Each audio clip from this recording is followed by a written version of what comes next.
हर हाल में, न कि केवल सफलता के समय, हमें यह समझना चाहिए कि कर्म ही हमारे जीवन का आधार है। जीवन में जो कुछ भी हम प्राप्त करते हैं, उसका श्रेय केवल हमारे कर्मों को जाता है। कर्मयोग और भगवद गीता में भी बताया गया है कि कर्म जीवन में बहुत महत्वपूर्ण है। कर्मयोग का अर्थ होता है कर्म के द्वारा परमात्मा की अर्पण करना। हमें अपने कर्मों को स्वीकार करना चाहिए और अपने कर्मों का उचित फल पाने के लिए हमेशा सत्कर्म करना चाहिए। कर्म की महत्ता इस बात से समझी जा सकती है कि एक व्यक्ति जो आलसी होता है और कर्म के लिए उत्सुक नहीं होता, वह कभी सफल नहीं हो सकता। वह शायद कुछ दिनों तक खुश रह सकता है, लेकिन अंततः उसे उसके कर्मों का फल भोगना होगा।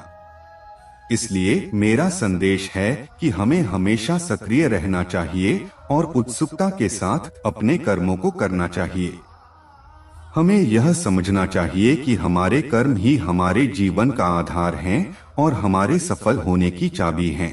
अगर हम इस सोच को अपनाते हैं कि हमारे कर्म हमेशा हमें सफलता नहीं देंगे, तो हमें निराश नहीं होना चाहिए, क्योंकि हमें यह भी समझना चाहिए कि हमारे कर्म हमें कुछ न कुछ सिखाते हैं और हमें आगे बढ़ने की ताकत प्रदान करते हैं। तो चाहे हमारे कर्मों का फल हमें सफलता दे या नहीं, हमें हमेशा अपने कर्मों पर विश्वास रखना चाहिए। अंततः मैं यह कहना चाहूँगा कि हमें अपने कर्मों के फल को नहीं देखना चाहिए, बल्कि हमें सिर्फ और सिर्फ अपने कर्मों पर ध्यान केंद्रित करना चाहिए।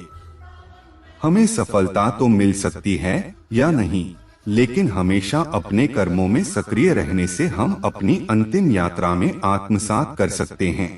इसलिए अपने कर्मों पर विश्वास रखें और उन्हें सत्कर्म के साथ करें। कर्म हमारे जीवन का आधार हैं, इसलिए हमें अपने कर्मों पर नियंत्रण रखना चाहिए। हमेशा सक्रिय रहें और अपने कर्मों से जुड़े बदलाव को स्वीकार करें। इस तरीके से हम अपने जीवन को एक उच्च स्तर तक ले जा सकते हैं और अपने दृष्टिकोण में सकारात्मकता का संचार कर सकते हैं। तो चाहे आप स्कूल जाएं, कॉलेज जाएं, कंपनी में काम करें या फिर अपना व्यवसाय शुरू करें, यदि आप अपने कर्मों पर ध्यान केंद्रित करते हैं, तो सफलता आपके पास खुद ब खुद आएगी। धन्यवाद।